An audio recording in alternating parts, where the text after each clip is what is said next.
Alright, what's going on guys? Turner here, and today I'm going to be bringing you guys a new Tesla video. One that has actually been requested a bunch of times throughout the past few days, and that is going to be my overall review of having this Tesla for 1 week. As you guys probably know, I have the 2021 Model 3 Standard Range Plus, and I've had it for about 8 or 9 days. I've driven across the country with this thing, put on thousands of miles, and done a lot in just 1 week. And so that's what we're going to be reviewing today. We're just going to be talking about the overall ownership, some of the pros, some of the cons to this car, and just what I've learned.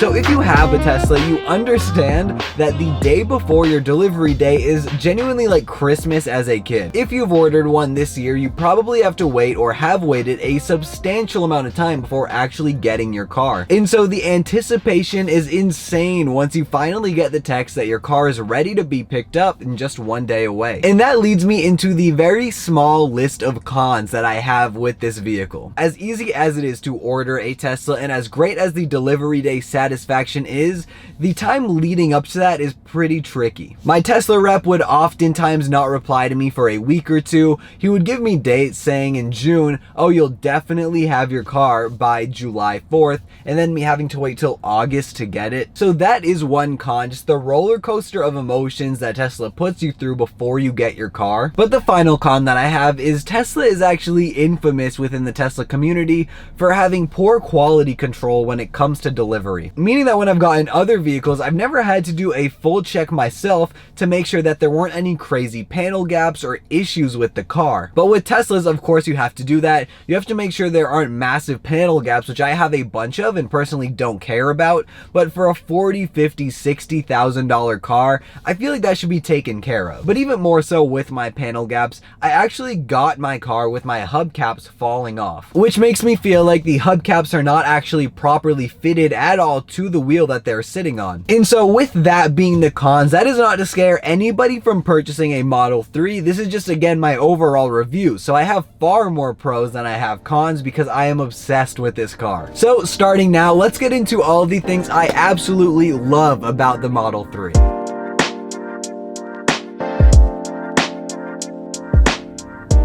Alright, so now here we are in the back seat of the Model 3 to talk about specifically what I love about this car. Because the things that I was talking about I didn't like, that's really if I had to narrow in on a few cons for the sake of the video. I mean, the hubcaps, it's not ideal. The customer service before you get the car, it's not ideal. But this car is the best car I've ever ridden in, driven in, and I've driven and ridden in some crazy vehicles. So once you get your Tesla, you will find that that initial cost, of course, is a bit of money. But when they say that you save a lot on gas in the pricing on the website, you genuinely save so much money. Of course, it depends where in the country you are and how much electricity costs because it's gonna vary as gas does. But I've filled my Tesla 250 plus miles easily with just $3 before. And the most I've ever spent has been $12, which in my old vehicles, I would spend $12 on a few gallons. And I would spend $3 on not even one full gallon, never mind 250 miles. So how cheap this thing really is at superchargers, mixed with how convenient superchargers are, because on the East Coast, they are literally everywhere. Tesla's really figured out the whole supercharger process and makes charging up a seamless transition from getting gas. And then to dive deeper into owning an electric vehicle and the efficiency that it comes with, oh, let's just answer this.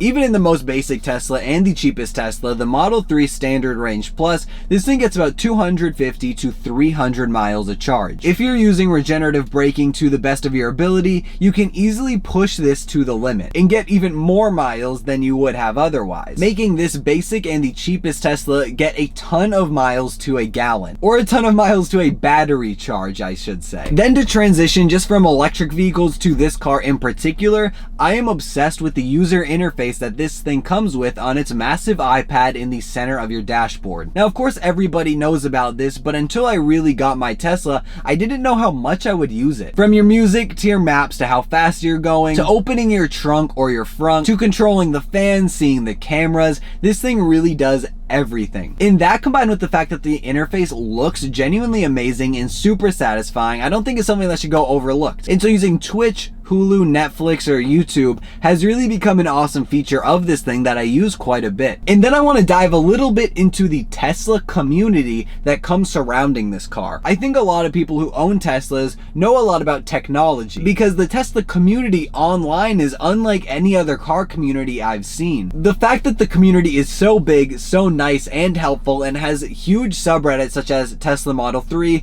Tesla Motors, or Tesla Model 3 delivery makes the whole process super fun. It really makes it feel like a whole group event, and when you get your car and you're in all these subreddits and you post and people know you, they really seem happy and excited for you when you get your car. And so that online community mixed with the Tesla community in person that you meet at superchargers or just on the road is so cool, because so many people have seen Teslas but they don't know a lot about them and have never even thought about owning or getting in one. They really just want to know a lot of stuff, which I just don't find very invasive because it comes from a very wholesome place where they're just super interested. And next up, I want to talk about the interior of this car. As you guys can see, there is a beautiful glass sunroof right above my head that spans from the front cabin all the way to the back, which is a hit to people who have never been in a Tesla. They seem to love it. And just being a Tesla owner, I absolutely am obsessed with this. And surprisingly, it doesn't heat up the car. This is totally tinted and not reflective, and it's not going to make your Tesla a microwave.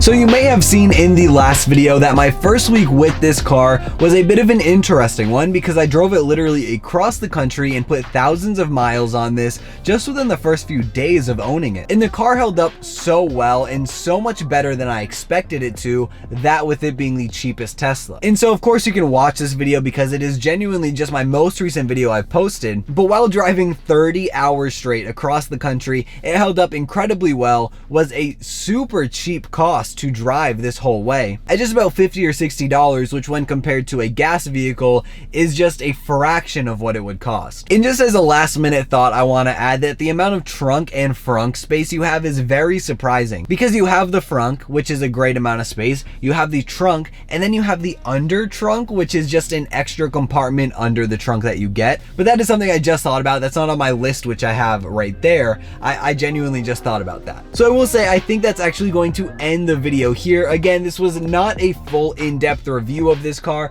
This is just my experience first week, which is of course going on a cross-country road trip, which turned out great, and this car held up super well, better than I ever expected. And that combined with my pros and cons list of everything from getting the car to before you even get the car to just what I love about it now, I think we covered all the grounds that I have to say. So if you are buying a Tesla or you're even just thinking about it, you can use the referral link on screen or also located in the description, so we both get a free 1,000 miles if you use this code. But with that being said, I think that's gonna wrap up the video. So I hope you guys did enjoy, and I hope you guys found this helpful. And with all that being said, my name is Ben Turner, and as always, you guys have been YouTube. Hope you have a great rest of your day, and peace out.